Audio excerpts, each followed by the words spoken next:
मित्रों नमस्कार। आपका बहुत बहुत स्वागत है। मित्रों आज की पूरी खबर और पूरी जो खबरों की दुनिया है वो राहुल गांधी के इर्द गिर्द घूमती रही, क्योंकि राहुल गांधी को सुप्रीम कोर्ट ने राहत दी है। उनकी जो 2 साल की सज़ा मिली थी उसे सस्पेंड कर दिया है, यानी जो उनकी 2 साल की सज़ा के खिलाफ अपील है सेशन कोर्ट में, जब तक उस फैसले पर फाइनल डिसीजन नहीं हो जाता तब तक राहुल गांधी की जो सज़ा है वो सस्पेंड रहेगी। तो इसका अर्थ है कि राहुल गांधी की जो लोकसभा सदस्यता है वो वापस आ जाएगी, यानी जो जिन उनको डिस्क्वालीफाई किया गया था और अब उनको वापस लोकसभा की सदस्यता उनको मिल जाएगी। और 2024 के चुनाव भी वो लड़ सकते हैं। नहीं तो पहले था कि 2024 के चुनाव नहीं लड़ सकते, और उनकी जो लोकसभा की सदस्यता है वो तो चली गई है, उनको ख़त्म कर दिया था।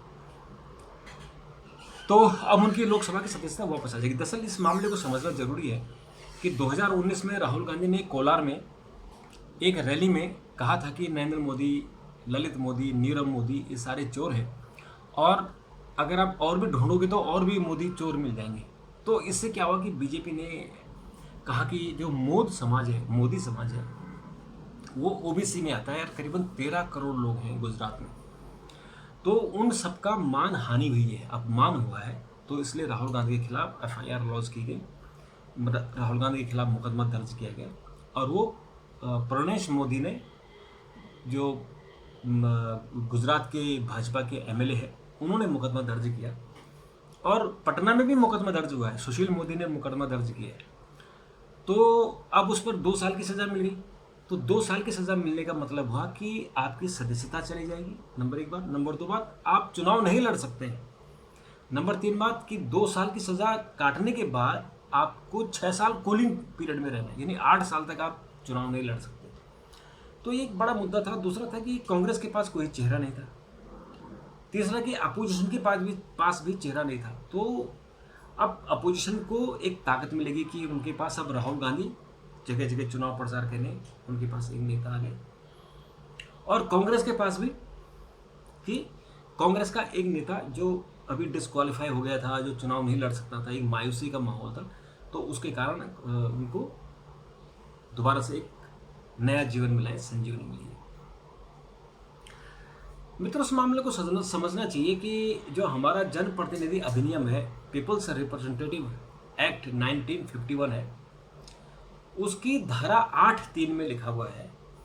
और ये जो पीपल्स रिप्रेजेंटेटिव एक्ट बनाया, ये बनाया संविधान के अनुच्छेद 102(1) के तहत। इसमें लिखा गया कि अगर कोई सदस्य अनैतिक, आपराधिक और फाइनेंशियल जो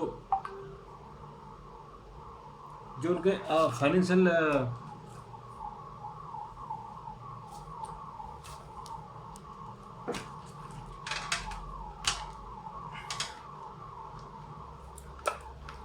जो उनके फाइनेंशियल गड़बड़ियां हैं, अगर ऐसी होती हैं तो उस मेंबर की सदस्यता चली जाएगी।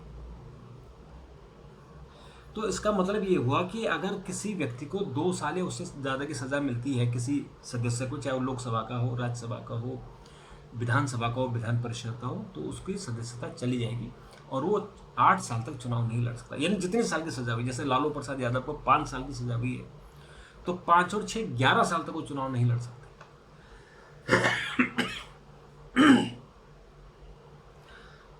तो राहुल गांधी को जो सुप्रीम कोर्ट ने राहत दी है, उसका सबसे बड़ा जो फायदा हुआ है वो कांग्रेस को हुआ है कि उनके नेता वापस लौट आया। अब कांग्रेस का उत्साह बढ़ेगा, कांग्रेस के कार्यकर्ताओं का उत्साह बढ़ेगा। 2024 की तैयारियां बड़ी जोरों से होंगी।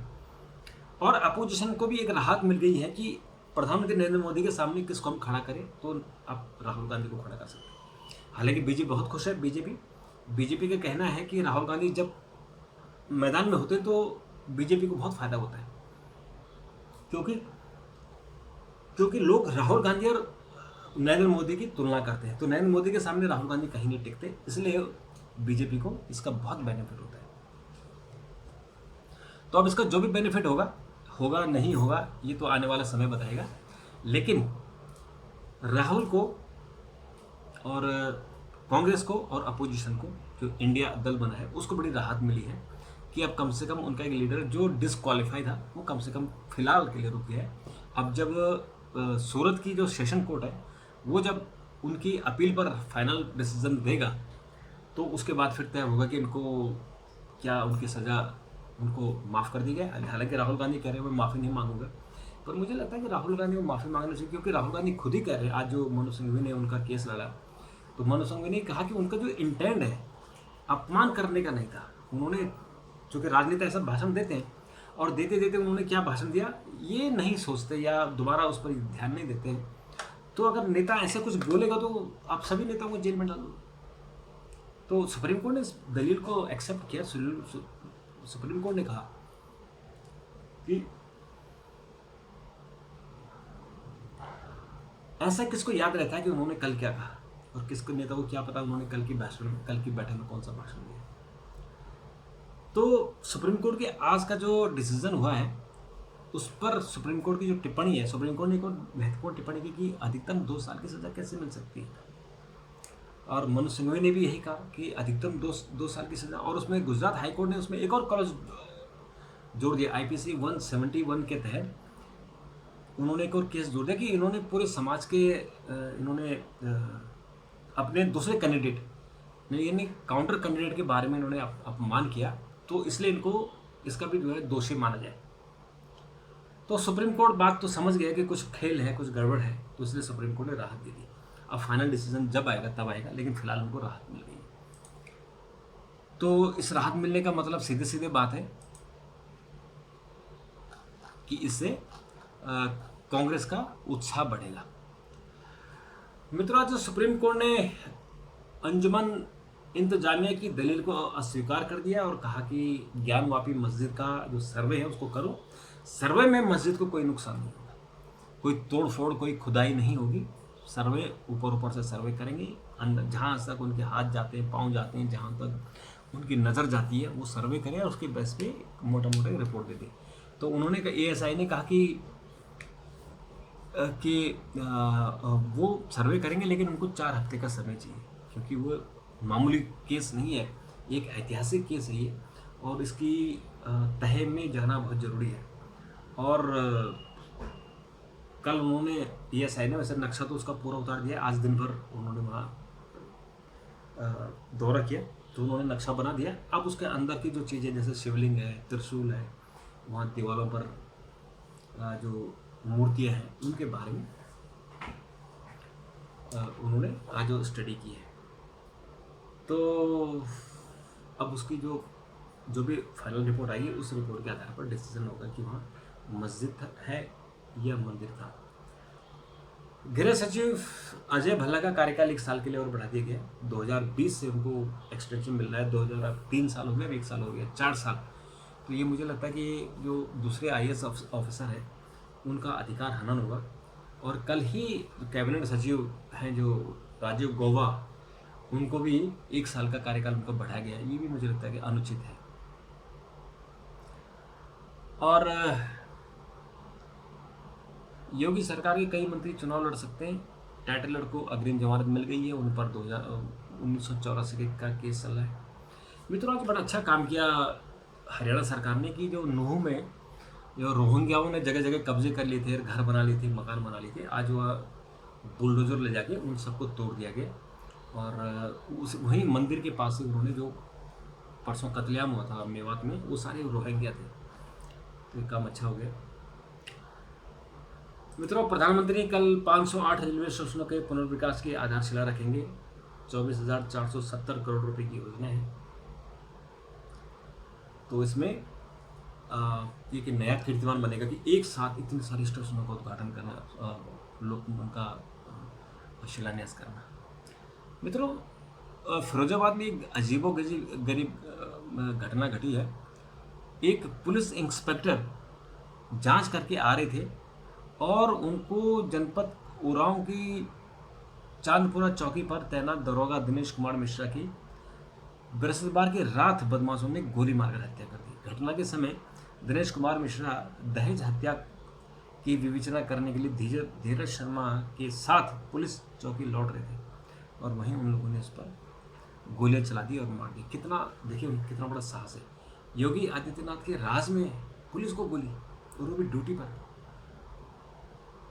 इससे पहले आपको याद हो कि एक विकास दुबे नाम का एक दादा था, उसने भी 8 पुलिस वालों को मार डाला था। तो विकास दुबे का 3 दिन के अंदर ही एनकाउंटर हो गया था, उसका घर उजाड़ के सब बराबर हो गया। तो अब देखते हैं कि कल तक इनका योगी आदित्यनाथ क्या करते हैं, ये जिंदा भी रहते हैं या ऐसे घूमते रहेंगे।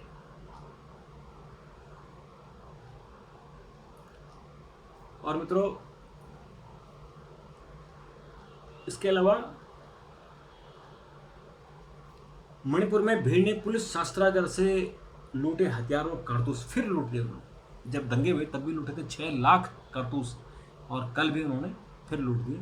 और अब मणिपुर में स्थिति बहुत खराब हो गई, बहुत खराब हो गई है स्थिति। उत्तराखंड में गौरीकुंड में बाढ़ और भूस्खलन हुआ है। अचानक वहाँ बादल फटने से बहुत भयानक बाढ़ की स्थिति हो गई, और वहाँ सारे जो गौरीकुंड मंदिर के आसपास जो स्ट्रक्चर थे वो बह गए और उसमें 20 लोग दब गए। तो अभी तो खबर ये थी कि लगभग 20 लोगों के मरने की खबर आ रही है। अब उसमें एक्चुअल तब पता लगा जब पुलिस उसकी पूरी इंक्वायरी करेगी, देखेगी कि कितने लोग मरे हैं, कितना जिंदा है।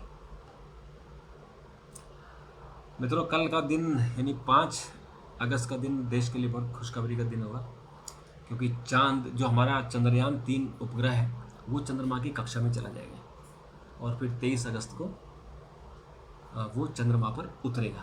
तो ये बहुत अच्छा है कि हमारा जो चांद का पृथ्वी का जो सर्किल था वो पूरा हो गया, और अब वो चांद की अक्षांश यानी चांद के जो ऑर्बिट है वहाँ प्रवेश कर जाएगा। तो मित्रों,